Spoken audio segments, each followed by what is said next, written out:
Hi, community. Big welcome. Thank you so much for pressing play and joining us. My name is Kristen Skelton, and I'm joined by Scott Davidson, and he's here to talk all about Earthships. So a little background on Scott. He has been involved in Earthships since the fall of 2011. Since then, he has worked on 8 different Earthships, so he's got a lot of experience, and he's completed Earthship Biotexture's Academy training in New Mexico and is currently working through a plumbing apprenticeship to build more skills and knowledge that he can bring to Earthship he's part of in the future. So Scott, thanks so much for being with me here today. How are you doing? My pleasure. I'm doing just fine. So let's dive right in, and maybe you can kind of just give a brief introduction to what exactly is an Earthship. So an Earthship is essentially an off-grid sustainable house. It's built using recycled, upcycled, and new construction materials. They incorporate a lot of the phenomenons of the planet into the home and how it functions. So for instance, to move air around the house, instead of using fans, we'll use convection. So there will be a vent up high on the house, and then there will be a vent down low on the house, which will allow air to flow in and up using convection. We use thermal mass in order to retain heat from the sun. This allows us to keep heat in the house overnight, and it radiates the heat back to the space. We have a septic tank for the sewage management. It's like any rural house would normally have. There's also an attached greenhouse we have on the south side of the Earthship that allows for year-round food production. And then there's also a rainwater catchment and cisterns that we store the rainwater in underground and filter it through multiple filters to make it potable for drinking and or for watering your plants inside the greenhouse. So essentially an Earthship is a home that takes care of you rather than you having to take care of the home. The utilities are built into the cost of the building, and the running cost to keep the Earthship is actually quite minimal, giving the owners heat, electricity, water, sewage, and food security all built into the house. For you personally, where did you first see an Earthship? How did you get interested in Earthships maybe on a personal level? Sure. So I first saw the movie Garbage Warrior in 2008. Just sort of happened to found my way onto it on topdocumentary.org and saw it, and it was just like, there it is. This house, this is the style. I need one of these. So it started my journey on sort of reading about it and learning about it. And then in 2011, I actually went to New Mexico and spent 3 months in New Mexico working on different Earthships. So the idea actually came from the Garbage Warrior, Michael Reynolds himself.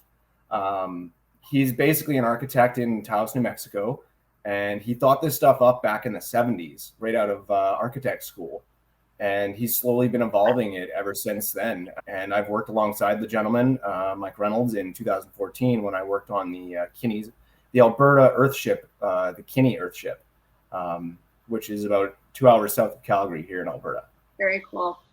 And so let's talk a little bit about like the nitty gritty details. So, in terms of size and dimensions of an Earthship you built, are they different every time you build them? It really depends on the client. Some people want a bigger house, like 2,000, 3,000 square feet. Some people just want a small little bachelor pad style house. So size-wise, an Earthship can be any size that the owner really wants it to be. I've built multiple 3-bedroom, 2-bathroom, 2,000 square foot Earthships. I've also built simple survival models, which are just these tiny little 1-bedroom where your kitchen, living room, bathroom, all built into one room. So it's essentially a bachelor pad. Basically, to make an Earthship bigger for more rooms, you just have to make them longer. The Earthships have you have all of your windows on the south side of the building. So in order to gain more square footage, you just make the building longer. So that way you end up with more square footage, but also the sun gets to flood into every single room of the house. So for instance, a 2,000 square foot Earthship might be around 100 feet long, whereas a 1,000 square foot Earthship might be like 70 feet long or 60 feet long. And then a simple survival is all of maybe 40 feet long type of thing. So it really just depends on the sheer size that any client or owner would want their Earthship to be. The design model that I typically follow is the global model. It was over the last 45 years, Michael Reynolds has been refining his designs on the type of Earthship and what works best in which climates. So he came up with the global model back in the 90s and found that it really seemed to work very well almost anywhere in the world. It just had to have a little bit of tweaking here and there depending on the climate. So my designs that I come up with and I've been building over the years have been based entirely off of the global model because it works so well here in Canada. And I currently am specifically work in Canada. I'm really trying to bring Earthships to Canada as a concept and show proof of concept, because there are a couple up here and they have been doing fantastic. Very cool. So maybe you can talk a little bit about the materials, because I know that's like essential. Sure. Selecting different types of materials. So, maybe what are the materials, and talk a little bit about how you source them as well. Sure. So the materials, a lot of them are fairly conventional, normal home building materials like 2x4s, 2x6s, plywood and whatnot. But there's also a lot of unconventional building materials such as cans and bottles and tires. So for instance, the cans we use as like a form for cement, or we'll build up a wall and then it just gets covered on both sides so you don't even see the cans. It gives a very mass heavy wall which absorbs more heat. You can also use the bottles, which allow for, you do the same thing with a wall, for instance, but you make it so the light can actually shine through the bottles. And it ends up giving you a very stained glass feeling to the wall. And then the tires we use as more of a foundation and a thermal mass. So the tires are about 2 feet wide, the majority of them when they're laying on their side. And when you fill them with earth or clay and pack them full, they get very heavy and dense. And because of that, mass holds heat. If you want to think of an analogy for mass holds heat, if you've ever thrown a rock in the fire pit when you're out camping and you pull that rock out of the fire, it stays hot for a long time. That's an example of thermal mass. That rock has mass and it is retaining that heat. The same thing happens for the tire wall. It's facing south, so in the winter when the sun is much lower in the sky coming into your house, it actually floods your wall and heats your wall up. So when the sun goes down, that heat comes back into your living space. The tires and the cans and the bottles, you don't really see them at the finished product because they do all get covered, other than the bottles, because you're using that as an artistic expression. But the sourcing of the materials is it depends on where you're building, because some places they don't recycle their bottles and cans. There's no deposit fee. Here in Canada, we have a deposit fee for cans and bottles, so you can take those back to the depots and get money back. So typically, if I want to use cans and bottles, I have to either pay for it or I have to ask people to donate their cans and bottles to the build. A lot of the upcycled materials that go into an Earthship is donated to the project, usually by reaching out to a place or people asking about whether or not anybody's willing to support it. Tires, on the other hand, most tire places have to actually pay to get rid of their tires. They have to pay to send them off to get them processed and broken down to be reused. So when we come in saying, hey, we want to take some used tires that we're going to use for this reason, they're usually more than happy to let us take the tires we want, because they then don't have to pay for them. It saves them some money and it gives us the material we need. Beyond the unconventional building materials, it's just the normal stuff. Like you got your normal glazing for your windows, you got your normal 2x4s, 2x6s, whatever finishing you want inside to look like a normal house, or if you want it to look very traditional Earthship, you use a lot more cement. But the end of the day, the finished product is a very, very clean looking, livable space that you could blindfold somebody and bring them into the house and take the blindfold off and they wouldn't know where the tire wall is. They might not know, oh, there's tires behind that wall, or there's cans in that wall. It's very conventional looking with unconventional materials. Yeah, the normal lumber is usually just sourced from like a hardware store. But most of the other stuff is we put it out on any of the social sites where people are just trading and giving stuff away, or just like needing to get rid of stuff. And usually it doesn't take long before some people are absolutely thrilled to donate their materials to the build, because one, they just like, wow, I like the idea, so here, take my cans. I like the idea, take my bottles. So it's really interesting. It really depends on the community around where you're building. So there's challenges for sourcing the materials and whatnot on every build site, but the majority of it is you can typically get the resources and materials you need anywhere you're building. If you are finding value in this content, please like, share, and subscribe. So now let's jump into the power, because I know that's a big question, and that's a question that someone had submitted because I asked if anyone had questions. So they wanted to know a little bit about the power. So was there a power source in your Earthships? And if so, can you explain kind of how that worked? Yeah, so power is usually done in an Earthship via solar and or wind, or the combination of both. This way you don't have to use a gas generator or anything. Both, usually the power systems in the Earthship are designed to meet the client's needs. That's something that the client would have in mind. Like, I know I go through this many kilowatt hours per year, per month, so I want a system that's going to be able to supply for me for that.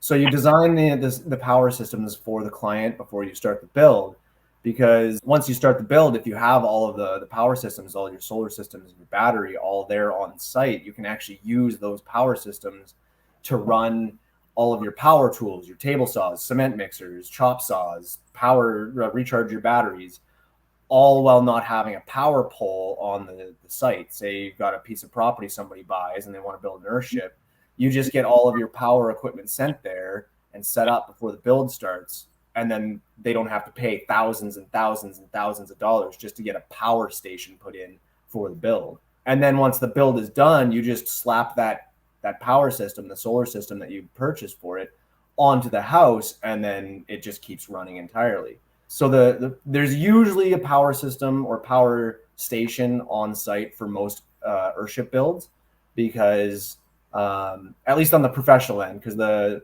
professional Earthship builders, they'll actually insist that they have the solar system on site to run everything. But there are the odd time that the homeowner or the client does have a power pole on their property already. At that point, we don't need to order the solar system early. We can just tap into the power pole and use that to power everything.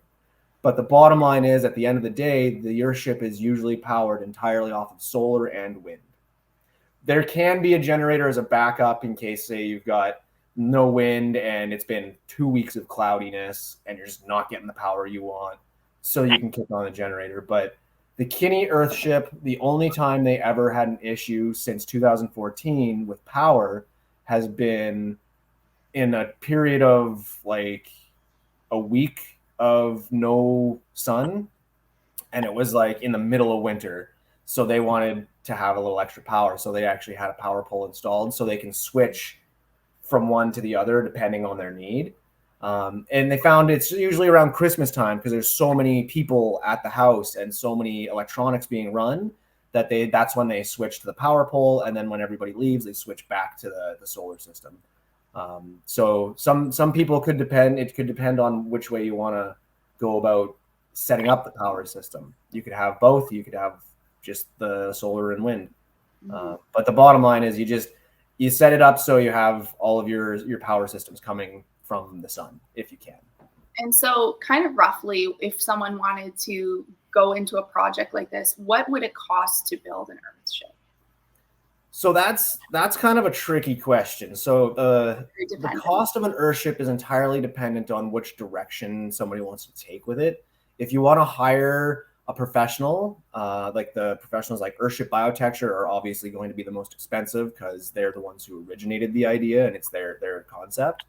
I know Earthship Biotecture is extremely expensive versus somebody like me. I'm probably more than under half the cost that they are. But so the cost to develop an Earthship can depend entirely on what materials you want to use, how good you are at finding those materials. The build that I've been talking about, the Kinney Earthship build here in Alberta, they paid roughly $450,000 for their Earthship build. They hired Earthship Biotecture. They got a 3-bedroom, 2-bathroom, 2,000 square foot living space, and they paid to hire Michael Reynolds and 13 crew members to come up from New Mexico to build for them. And it was built in 5 weeks. Wow. Yeah. Really fast build. There was also 35 volunteers, me being one of them, that helped on that build the entire time. So they paid roughly $450,000 to hire and get it all done. That's like the everything's done price, right? Like they're living in it now, and it's 450. And they ended up actually, I would say about 80% of the lumber that went into that Earthship was shipped from New Mexico up to Canada. So that's a huge cost too. So like there's all these factors that play into how expensive it can be. I'm absolutely confident I could build an Earthship quite similar to the Kinney's Earthship for around or less than 300,000. No problem. That's just because I'd be using materials from Canada, getting Canadian lumber, getting Canadian, and like any kind of resources I can get from Canada that I don't have to take across a border type of thing. Sourcing stuff from BC, if you want those big logs in the ceiling, we can get those from BC. They do not have to come up from New Mexico. Stuff like that. I guesstimate roughly the cost of building an Earthship would be anywhere, like if you want a 2,000 square foot Earthship with 2 bedrooms, 2 bath, you're probably, if you're doing it yourself, you might be able to get it done for under 200,000.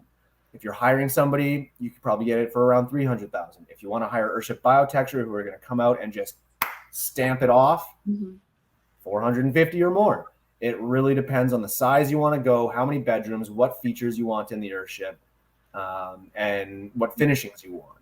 So it really depends entirely on the client. Yeah, for sure. And so how long does an Earthship last? That's a good question. I don't think very many people actually have an answer to that question. Earthship Biotecture did had one of those architects, like a third-party architect, come out to do an assessment on their Earthships to figure out how long is this going to last? Like what's our expected life expectancy? And the architects basically said it's 100 plus years. That's the most they can give it. Any building, that's the highest they can give it, is 100 plus years. Because for starters, they haven't been around for 100 years. They don't know if they're going to last 100 years, but the way they're built into a hill with all of the systems that they're built with, they're sturdy. They're not going to fall over. The wind isn't like a tornado isn't going to knock them over. An earthquake isn't going to knock it over. It's going to move with the earth because it's built into the earth. It's not just going to shake and fall over. So it's really tough to even like do damage to these things. The Earthship that I built here in Calgary that had to get knocked down because of the ring road, they had to bring in bulldozers and excavators to tear this thing down. It took a lot of heavy equipment just to bring it down. So by that logic, it would probably mean it would take a long time for Mother Nature to knock it down. And just a little context there. So Scott was part of building a Earthship, and the city had decided that they wanted to build a road right where that Earthship was. So unfortunately, the city forced them to decommission the Earthship. We did, yeah. It was a permitted build. We did get permits to build it, but I guess the permits were given to us before the city knew exactly where the ring road was going to go. And then when they finalized those ring road plans, it was right through where we built. So they decommissioned it and tore it down for us. But other than a bulldozer and an excavator, the elements never really get to do any damage because the Earthship is built, has an artificial hill raised around it. So as you're building up your tire wall, you're also raising the hill. So on your north, east, and west side of the Earthship, you've got a hill. So heavy winds are just going to come over and go over your house. They're not going to hit a flat surface like a square house and push the house back and forth. If the wind will just go right up and over it. So it really makes it hard to do damage. Water, you don't get pooling around the foundation of your house because there's a hill around your house. So the water will just run away. So it really doesn't have like how long is it going to last? Most architects have had to say it's 100 plus years before it would fall apart. Right. And are there any disadvantages to an Earthship? There are a couple disadvantages. One of them, in my mind, the biggest disadvantage to the Earthship is they're strictly rural design. They're not something that you could put into a city because due to the hill that's built around them that acts as part of their protection and heat retention and everything. Because of that, the physical square footage of the house, like you could have this much square footage of your living space and you're taking up this much room on the exterior. Like the exterior square footage is significantly bigger than the interior square footage because of that hill. Because of that, they're not good for inner cities. They're mainly just for rural, so just outside city limits or whatnot. But that also makes it a bit of an issue because some people might have land an hour away or 2 hours away from a major city center, and that alone is its own challenge, right? Getting resources to the job site, finding volunteers, getting people who want to come out and stay. Humidity is also we've also found is a fairly big issue in Canadian earthships because we have such extreme temperature differences between winter and summer that there's all that water and soil in your greenhouse portion of the house of the Earthship that it's just there's humidity in there. So if you take that into account before you build, you can put in solutions for it. But if you don't, then that becomes a consistent problem with humidity and like, how do you deal with it? So the way we found to deal with it is if you can get a wood burning stove in your greenhouse, just a cast iron wood burning stove, and burn some wood in there, it'll actually suck the humidity right out of the room and keep the greenhouse a lot more comfortable. There's those two. And the last one I would say is building codes, really. Sometimes building codes are a bit of an issue or a disadvantage with the Earthship because they're built in such a way that you can't have typical emergency exits because the house is a long corridor. So if you have a fire in the way of both of those main primary exits, you have to have an exit out of every single room. Some people I've heard have had to even put roof exits in their bedrooms to get through those codes. The Kinney Earthship down in here in Alberta, the way they got through that is they ended up putting an egress window directly in front of every bedroom door. So if you come out of the bedroom, there's an immediate straight in front of you exit to the outside as well. But those are really the only disadvantages I've come up with, like I've thought about over the last little while.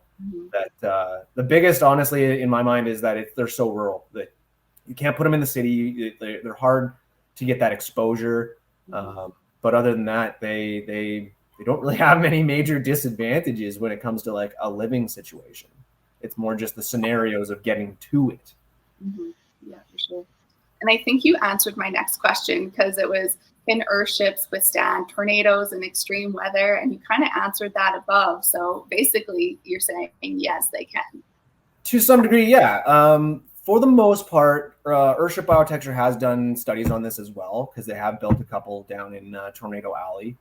There's an Earthship in every single state of the United States, and there's multiple up here in Canada. So they have had some in tornado areas. And basically what they have found is unless the tornado goes right past your front face, your south side, you're not really going to take any damage. You might take a little bit of roof damage on your tin roof. You might get some cracked windows. But as long as the tornado would go by or anywhere near you on your north side, the wind is just going to go up and over your hill. It's not really going to like push against the house. So it's actually quite tornado resistant. The only way the tornado would do any damage is if it came straight at you from your south side and went straight into your windows. And even at that point, you still have two sets of windows. So you might have your first set of windows damaged. So your greenhouse might get a little damaged, but your interior living space still has another set of windows between the greenhouse and the exterior. So that would probably most likely protect you from any wind damage that would damage into the greenhouse if like one of the windows popped out or something. So it should theoretically keep your living space completely safe. And then earthquake wise, they're fairly earthquake resistant because they're not built like a traditional house where you put a solid concrete foundation and then you build off of that. You build up by pounding your tires, and they're sort of just there on undisturbed earth. So when the ground shakes, your tire wall will shake with the ground it won't actually just crack and break apart. As well as the tire wall is built at an angle. It's called a batter. That's the word. It's battered back, so there's every layer of tires is 1.5 inches back from the tire below it. So what ends up happening is the tire wall is actually leaning into the hill behind it. So if any shaking is happening, the tire wall instinctively wants to lean into the wall or into the hill behind it. It doesn't want to come over into the living space. So that makes it fairly earthquake resistant as well. I'm not going to say proof. It's not earthquake proof, but it's resistant. And then as far as, sorry, go ahead. Better than the traditional house? Yeah, way better than the traditional house. Traditional houses, as soon as that foundation cracks and breaks apart, you have major problems. And then outside of tornadoes and earthquakes, think about other natural disasters or weather conditions. Extreme heat, extreme cold, drought. All three of those, the Earthship counters. You've got underwater or underground cisterns that you're storing your own water in. You have the house that's built into the ground, so it typically is a heat sink to the earth. The earth's natural temperature is around 15 degrees Fahrenheit or Celsius. So what ends up happening is if it's cold outside, inside wants to be warm. Also, I mean, it's cold. If it's cold outside, it's the winter. So you're going to have the sun much lower beaming in and hitting your tire wall, heating your space up. So that's how it stays warm in the winter. And then in the hot summer, the sun is much higher in the sky. So it doesn't actually like hit your tire wall. It only floods into your greenhouse space, giving your plants plenty of sunlight, but it keeps the internal living space in the shade. So there's no real actual like massive amount of heat coming in there. So it essentially is like if you go into a basement of a traditional home in the heat of the summer when it's 30 degrees out, the basement is nice and cool because it's in the ground. The same kind of concept applies with the Earthship being in the hill. It stays cool in the winter, in the summer, and warm in the winter. And then in the drought, you don't have to worry. You're like typically you can, if you have enough water storage, you've got all the water you need to last through your drought. And there's also, rainfall events where it's just like, here's a huge dump of rain, and then you're not going to get anything for months. And or the snow melt in the spring, and that's all stored in the cisterns. So you're not in as much trouble with a drought as you would be if you had like a well that dried up, for instance, or you were on municipal water systems where they were like, no, we got a ration because our reserves are getting low. You have your own water security at that point. So basically extreme cold, extreme hot, drought, tornadoes, even earthquakes are extreme conditions that an Earthship can pretty much stand up to without a problem at all. And if someone wanted to build an Earthship, what's kind of the best advice that you could provide to them? So the best advice I could give to somebody who's interested in getting involved with Earthships or wants to build one themselves, honestly, get involved. Go get some hands-on experience on a build. If you want to build your own, go help someone else build theirs first so you can see what it is you're going to be building. You're going to see what it looks like while it's under construction. Therefore, you don't end up stressing about certain issues that aren't an actual issue. It just looks like it's an issue during your own build because you might not be aware that this is how it looks. The last client I had learned about Earthships and within 8 months started her own build. She didn't actually understand any of the trials and tribulations that come with building an Earthship. So it's a good idea to get hands-on experience and try and get a bit more of an understanding of the trials and tribulations that come with building an Earthship. Even if you plan to hire a professional like myself, it's a good idea to have that hands-on experience building beforehand, largely because then you actually understand some of the problems and some of the solutions that a professional might propose. You might be a little more receptive to those instead of like, no, it's got to be my way type of thing, even though like you might not know how it works, how we're going to go about this process. And having that hands-on experience is huge. I was always interested in Earthships myself, but until I actually like lived in one for 3 months while working and getting hands-on experience, that's when I became passionate about building Earthships. That's when my opinions changed. It was a game changer completely. because I wanted to build them in Canada. So that's how I knew I wanted to get into specializing in Earthship building. Was I spent time living in one and building them with Earthship Biotecture, and that was it. So you got hooked at that point. Oh yeah. So what I want to know, what are your next projects you're working on? How can someone interested support you, support your next project, get involved? Give us the lowdown. Sure. I don't actually have any Earthship projects on the go at the moment. I'm currently seeking clients. I'm currently saving up for and looking for land to develop and build either an Earthship for sale or to start a small Earthship bed and breakfast for anybody who's interested in learning more about, as well as future clients, so I can show them what me and my crew are capable of building. For anybody who wants to support me and my crew and wants to contact me, you can get a hold of me through my Facebook. On Facebook, it's Scotty Eco Nerds Davidson. That's the Facebook Just page. to let everyone know, I'm going to link everything in the show notes, so you don't have to remember that, but all the links will be in the show notes as well. Perfect. And yeah, there's also my email. You can reach out to me there, econerds.inc@gmail.com. Sadly, I do not have any real crowdfunding campaigns set up right now. As I personally am more the type that I'm more in the field building. I'm currently seeking a social media or a crowdfunding guru who knows how to really put things together that could help me market and campaign for maybe buying land and building Earthships on.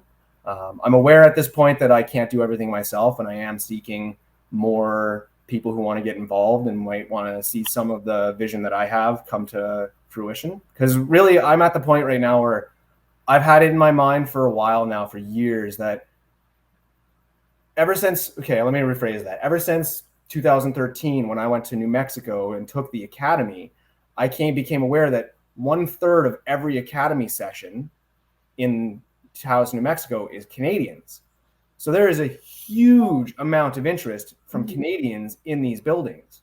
So I've had it in my head for a while, why don't we start an Earthship Academy here in Alberta or here in Canada, or start a bed and breakfast or a learning center?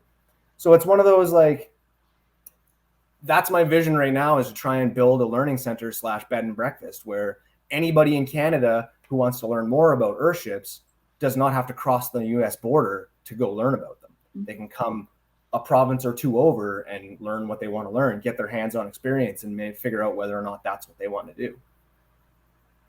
So if anyone out there is interested in anything that Scotty said, please put either a comment below and I'll connect you, or reach out to him directly and then see how you guys can collaborate and work together on something really, really neat. I personally would love to stay in Earthship B&B. I think that would be so cool. I would be your first customer and be there in a heartbeat. Right on. I would love to be able to provide that opportunity for so many people. I know one last little thing. I know I'm quite close with the Kinneys, the people who own the Earthship here in Alberta. And every once in a while, it's never really like scheduled, but every once in a while they do open their Earthship up for visits, for people to come and view it and see it. So I can let you know, Kristen, in the future when that opens up, and maybe you can share that with your community and see if anybody's interested. Absolutely. I would totally love to come and check that out as well. So everyone out there, stay posted for something like that. But I want to thank each and every one of you so much for tuning in, and hopefully you found some value. And if you're, like I said, if you're interested in Earthships, please connect with Scott. And Scott, thank you so much for joining us. You have vast wisdom and knowledge in Earthships, and it was super interesting. And I wish you all the best of luck. And yeah, please keep us updated on your projects as well. Fantastic. I absolutely will. You'll be in touch with me. Thanks, everyone. Have a great week, and I will see you next Wednesday. Bye for now.